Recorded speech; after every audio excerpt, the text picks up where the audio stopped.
ayyaanaan fayyuu fi qabiinsa fayyina. Efesoon akkuma kanaan dura isinitti dubbadhe ergawwan Phaawulos barreesse warra 13 keessaa tokkodha. Phaawulos ergaa 13 barreesse, ergaa 13 keessaa tokkodha. Ergaa mana hidhaa warra jedhaman ergawwan 4 keessaa immoo ergaa 9 jalqabaati. Sababni isaa Efesoon, Filiphisius, Tasaloniqee fi Filimoonaa warri jedhamanii warra Phaawulos mana hidhaa Roomaa keessa taa'ee barreessedha. Maaliif barreesse? Phaawulos warri Efesoon keessa jiraatan hundumti isaanii eenyummaa isaanii akka beekan, lammaffaa immoo ayyaana Waaqayyoo ittiin isaan fayyise akka isaan hin gaddisiifneef barreesse. Sadaffaa tokkummaan waldoota biyya sana keessa jiranii akka inni eegamaa ta'uuf barreesse. Arfaffaa akka isaan lola hafuuraa isaan irratti ta'u akka isaan injifataniif barreesse. Har'a waa'ee ayyaanaan isinitti dubbadha. Ayyaanni kennaa Waaqayyooti. Fayyinni immoo bu'aa ayyaanaati. Irraan deebi'a. Ayyaanni kennaa Waaqayyooti. Fayyinni immoo bu'aa ayyaanaati. Ayyaan kennaa Waaqayyooti. Fayyinni immoo bu'aa ayyaanaati. Fayyina yeroo jennu nama dhukkubsatee fi nama du'e fakkeenya fudhachuu dandeenya. Macaafni qulqulluun yeroo dubbatu warra Efesoon kanatti nuti kanaan dura karaa irra daddarbaa keenya du'oo turre jedha. Hafuura keenyatti maal taanee turreedha? Duunee turreedha. Duunee turreedha. Nama du'eef akka keenyatti awwaalchatu barbaadama. Akka Waaqayyootti garuu namni du'e karaa fayyinaa qaba. Namni du'e fayyuudhaaf abdii qaba. Sababni isaa duuti nuti haasofnu kun du'a hafuuraati. Sakam isa yeroo jalqabaatiif addaan du'e. Barsiisa kana akka malee barsiisuurraa kan ka'e nuti ayyaanaan fayyine. Ayyaanaan erga fayyine immoo hojii gaarii yookaan hojii qajeelaa yookaan hojiin keenya bu'aan qabuu jedhu. Eeyyee dhuguma ayyaanaan fayyine. Ayyaanaan erga fayyine garuu ayyaanni nuti ittiin fayyine sun qabiinsa barbaada. Eegumsa barbaada. Fayyinni keenya kunuunsa barbaada. Fayyinni keenya namni fayyuudhaaf hojii gaarii hojjeta miti. Fayyee hojii gaarii hojjeta. Fayyuudhaaf sababi tokko iyyuu hin barbaachisu. Fayyuudhaaf dhamaatiin tokko iyyuu hin barbaachisu. Fayyuudhaaf wallaansoon dhala namaa tokko iyyuu hin barbaachisu. Maaliif? Nuti duuneerra. Namni du'e immoo nama'u. Namni du'e immoo wallaansoon qabu. Namni du'e immoo hin tattaafatu. Maal taaneerra? Maal taaneerra? Duunee turre. Waan duunee turreef maaltu barbaachisa? Humna ofumaan nama kaasutu barbaachisa. Yeroo biyyi lafaa hundumtuu du'e falli nama du'ee Waaqayyo kan inni murteesse magneettii wayii akka barbaachisu, humni wayii akka barbaachisu. Humni inni kam? Humni aangoo du'aa cabsuu danda'u. Duunee turre jechuun namni erga du'ee booddee dhamaatii jireenya isaatiif godhu tokkoyyuu hin qabu. Maal taanee turre? Duunee turre. Macaafatu jedha mana miti. Karaa hafuuraa maal taanee turreedha? Du'oo turreedha. Maaliif fayyuudhaaf ayyaanni barbaachisa? Falli kan biraan nama du'aadhaaf barbaachisu tokkoyyuu hin jiru.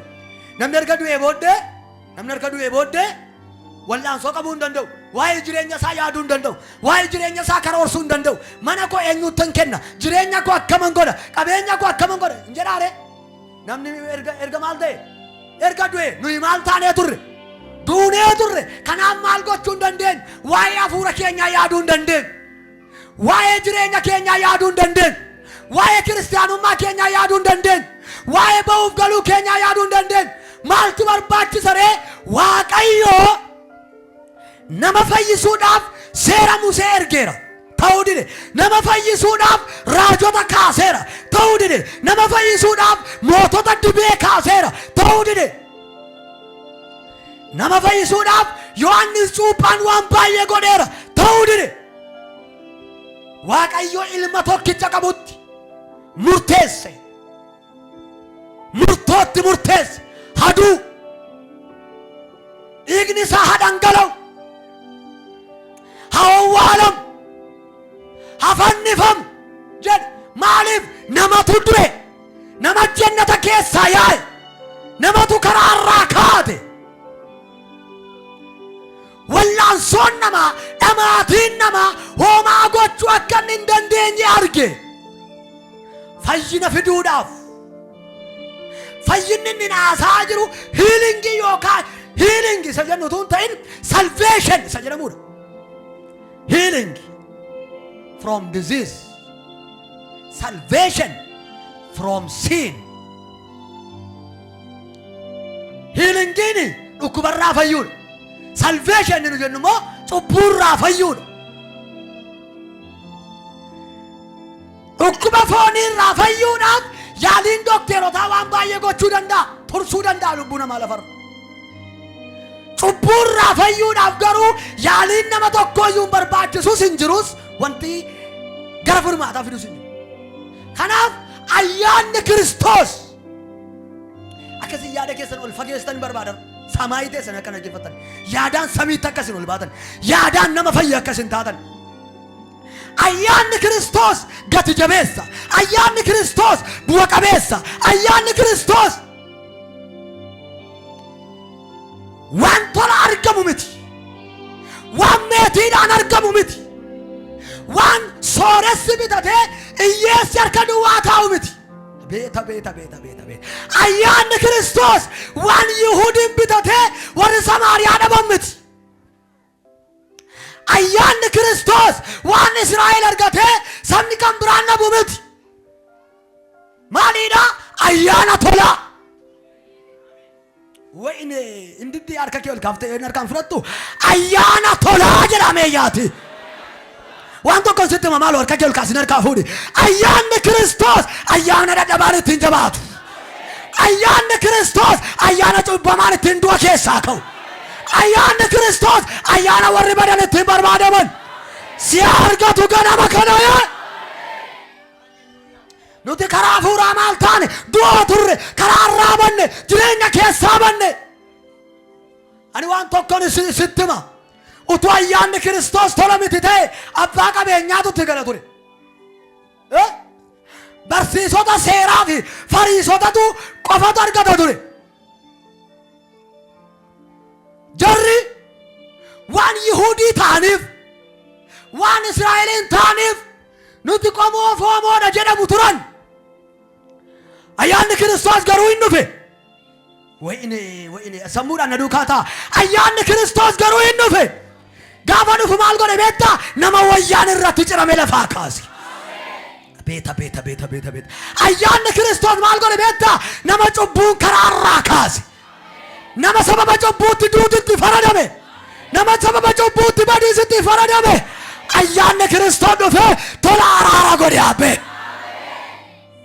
Sagalee jabaadhaan iyyaa ayyaana Waaqayyoo jedhame. Isan ittiin du'aa ka'e jedha. Isan ittiin fayye jedha.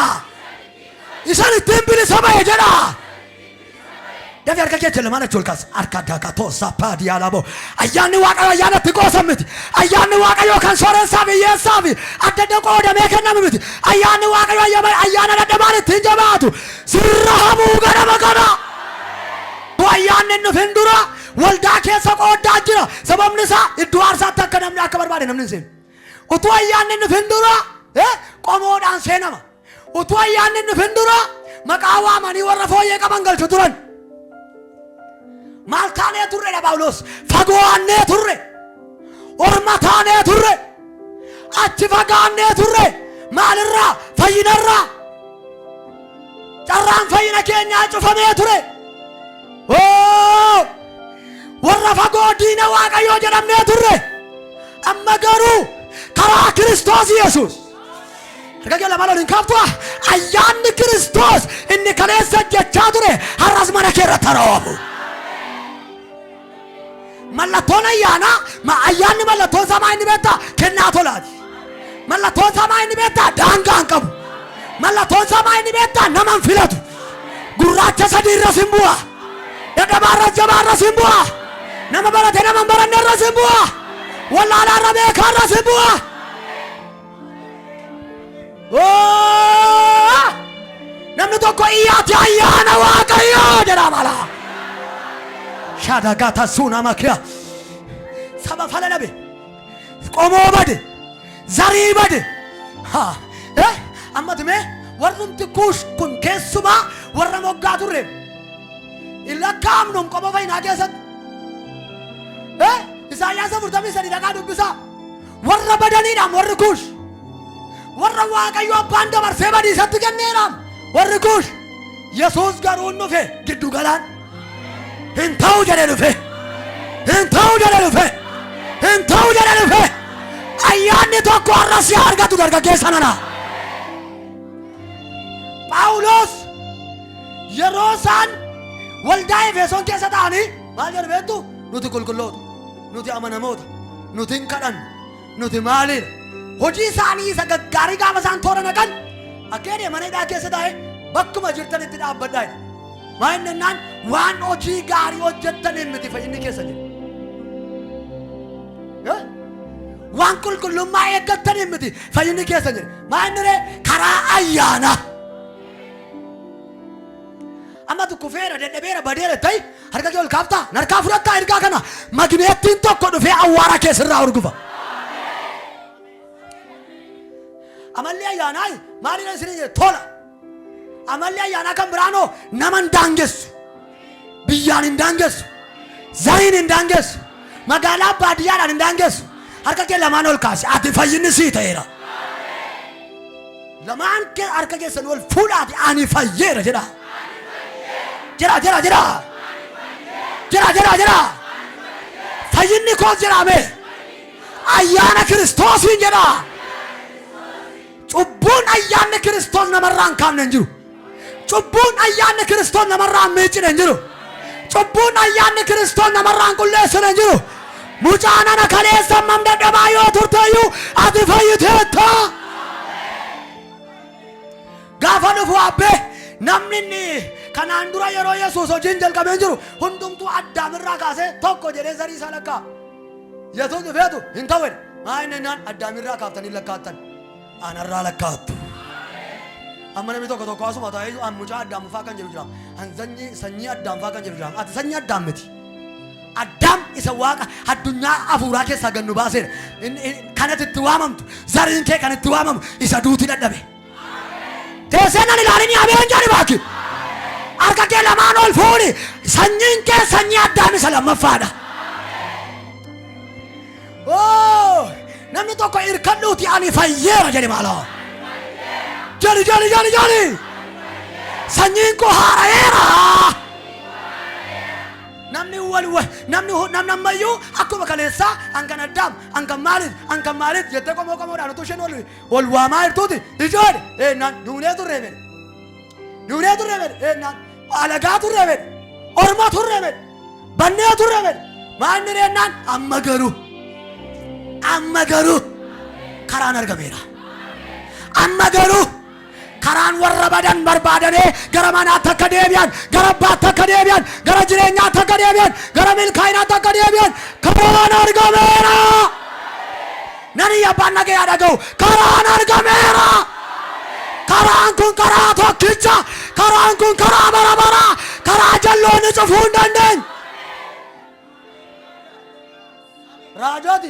raajoti gaafa isheen kaatu mormitoonni maal godhan beektu fuudhaniitu zayitii ranfaatti gadi ishee roobsanii mul'ata ishee achumatti dhaabbachiisan karaan raajotaatti hin fufne karaan ergamootaatti hin fufne karaan lubootaatti hin fufne karaan fayyinaa yesuus gaafa dhufu garuu yaalaniiru karicha kanaatti hambisuudhaaf garaa haadha isaatii keessaa jalqabanii yesuusin hordofaa turan akka inni biyya Gibxiitti du'u dhalatees akka inni du'u erganni guddate immoo yeroo inni waggaa 12 akka inni du'u kana duwwaa miti akka inni lafa onaatti bineensaan nyaatamu akka inni mukarraa gad darbatamu akka inni gaararraa gad darbatamu yaaliin godhameera yesuus garuu darbatamee du'uudhaaf hin dhufneedhe gaararraa na darbattanii na ajjeesuu hin dandeessan jedhe maa inni naan hojii abbaa koon xumura ani maqaan koo araarsaadha ani maqaan koo fayyisaadha ani maqaan koo warra du'an kan barbaaduudha karaa baname karaan baname kun ayyaana. Namni tokko iyyaatti ayyaana jedha gudisaati. Warra Efesooniin diteeni waa'ee ayyaana fayyisuu barsiisutti ka'e. Ayyaanni eenyaan tola. Ayyaanni eenyaan kennaa Waaqayyooti. Waan amanamoo taatan hin miti. Waan qajeelota taatan hin miti. Maayinni eenyaan tola nuu kenname. Maal gochuu qabna ree? Akka fayyineetti jiraachuu qabna. Akka dhageenyeetti jiraachuu qabna. Namni tokko harka keessa ol kaasaa ayyaanni koo jedhame. Ayyaana fayyinaati. Warra amma toora galtanii teessan kun, warra amma teessa hin dhaggeeffattan kun, carraan ayyaanaa otoo hin dhumne ta'e balbala duratti deebita. Carraan ol galuu siin kennamu balbala dhungattee deebita. Hadirii waldaatti naannoftee deebita. Yesuus gaafa du'u garuu maggarrajaatu qomoo keenya duraa darse. Efesoon 2:14 irraa keena Kiristoos nagaa keenya. Inni warra Yihuudii hin ta'in, warra Giriikii, warra Samaariyaa tokko nu godhe jedha.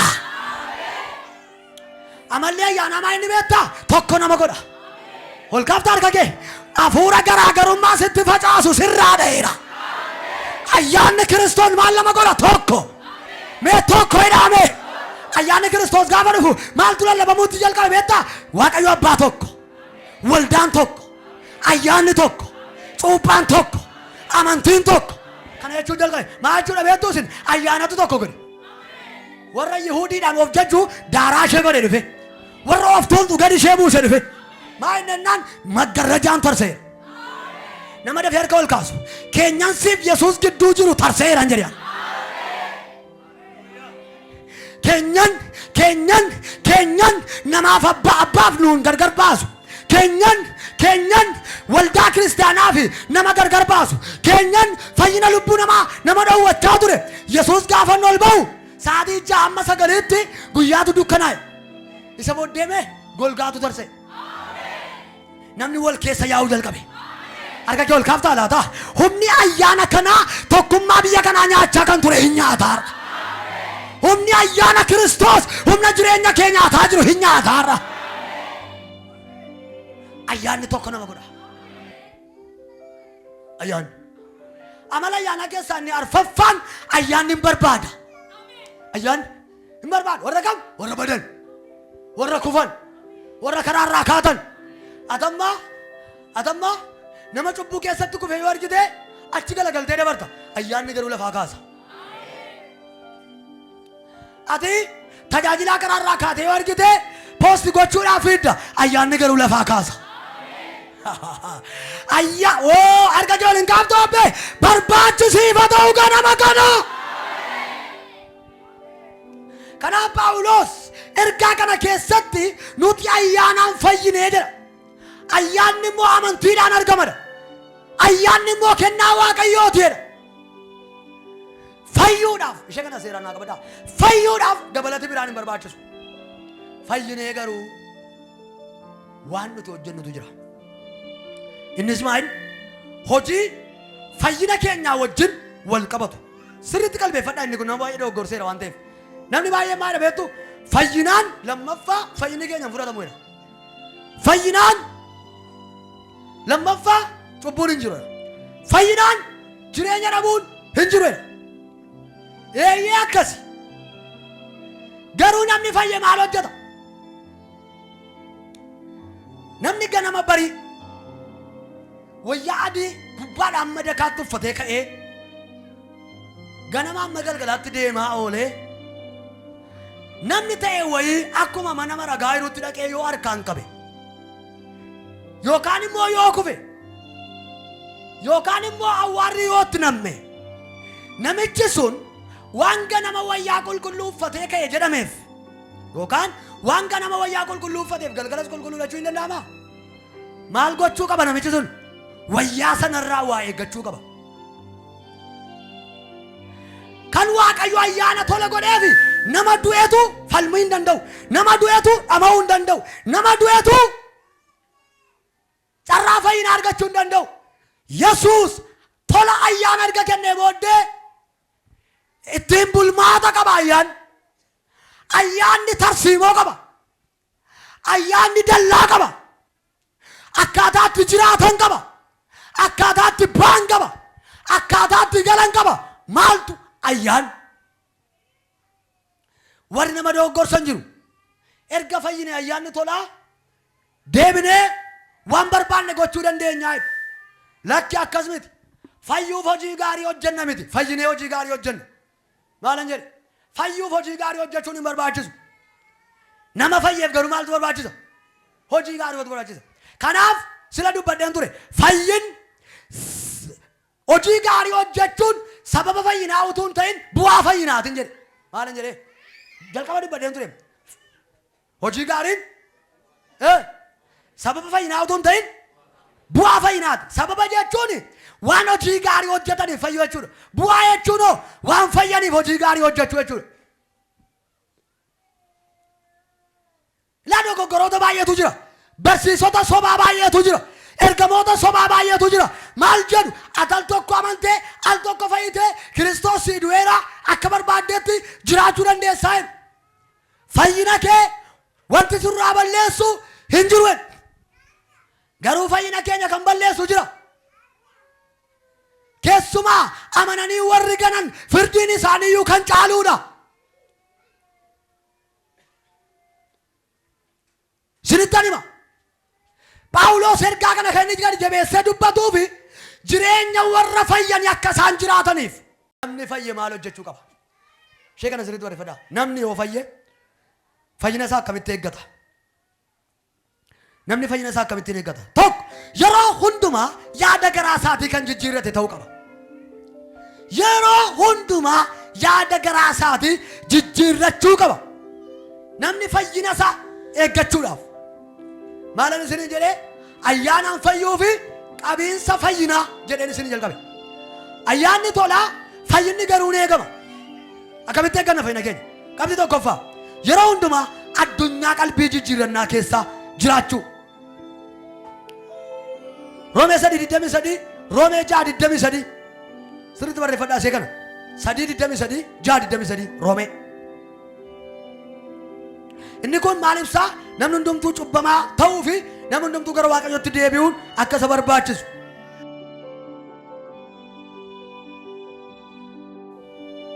Efesoon boqonnaa 2 lakkoofsa 1 barreeffadhaa.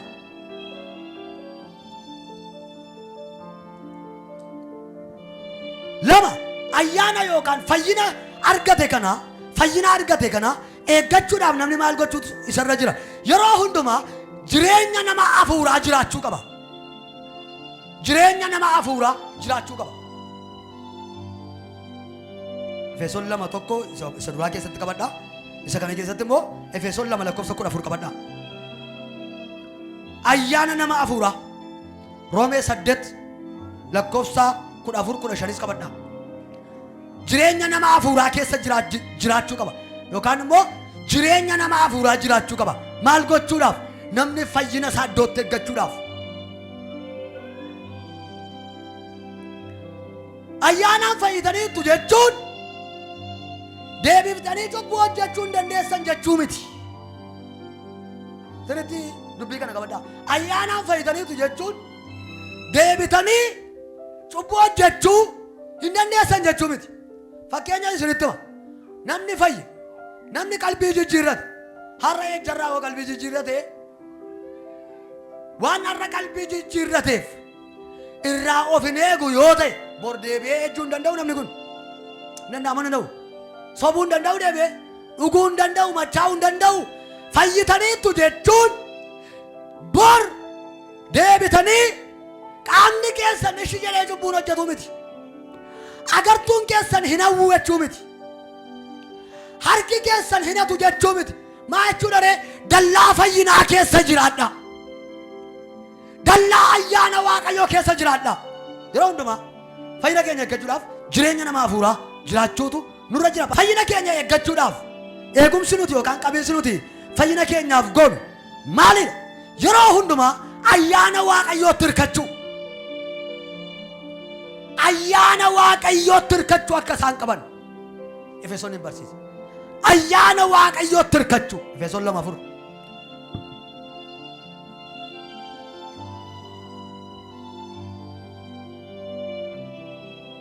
isattaan fayyina keenya eeggachuudhaaf burqaa fayyinaa isa ta'e Yesuus irraa ija keenya buqqifachuu dhiisu. akkaataa nuti fayyina keenya eeggannu burqaa fayyinaa isa ta'e Yesuus Kiristoos irraa ija keenya akka nuti hin buqqifanne nu barsiisa kutaan kun.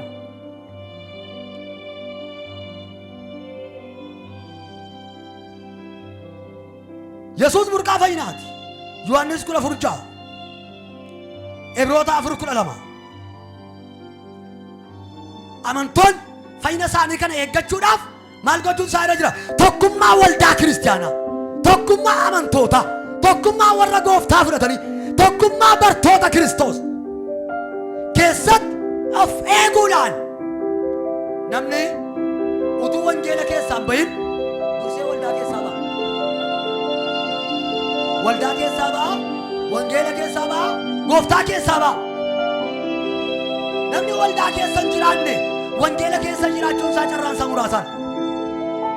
Maaliif? Tokkummaan amantootaa jireenya amantootaa eeguudhaaf baay'ee murteessaa akka ta'e warra Efesooniin barsiisa.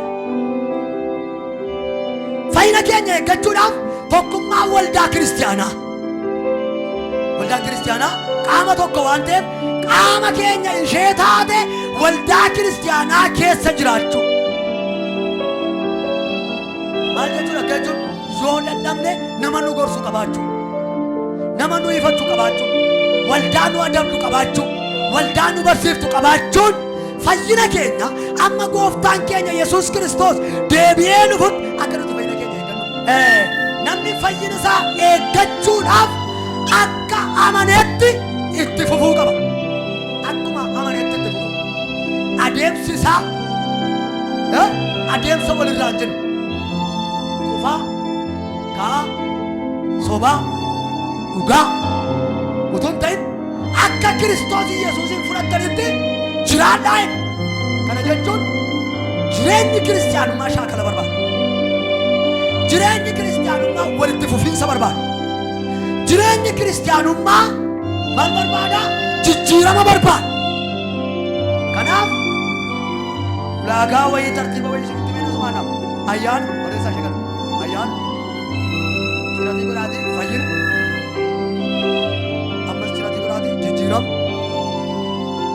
ammas jiratii biraatii kan xiyyaana agarsiisaa gidduu gidduu isheetti hojii gaarii jedha.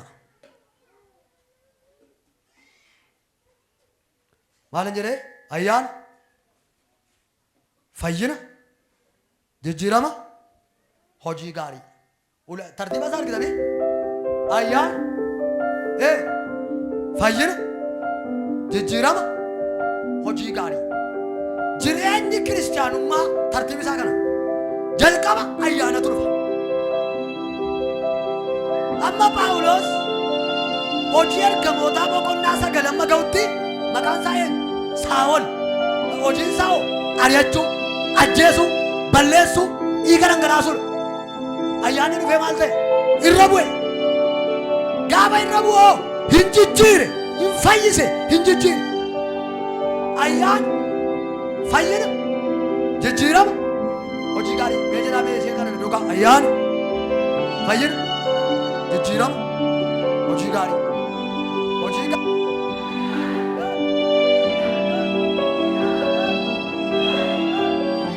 Sagaleen dhaga'amu maaloo maaltan?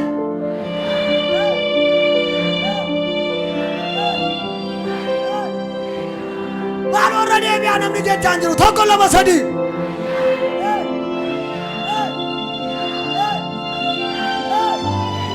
Kottu sin eebbisa ayyaanni lafaa si haa kaasu.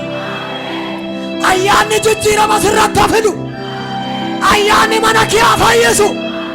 Ayyaanni hojii kee haa jijjiiru. Ayyaanni jireenya kee haa jijjiiru. Harka ol fuudhaa, harka ol fuudhaa, harka ol fuudhaa, harka ol fuudhaa. Sagalee guddaan ol faana jechuudhaaf tokko lama sadii.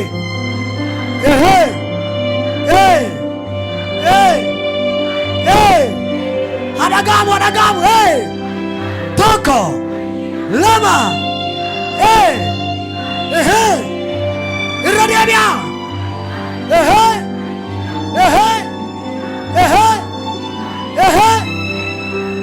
harka kee ol kaasi. Tokko lama sadii irra deemi. Ahaa.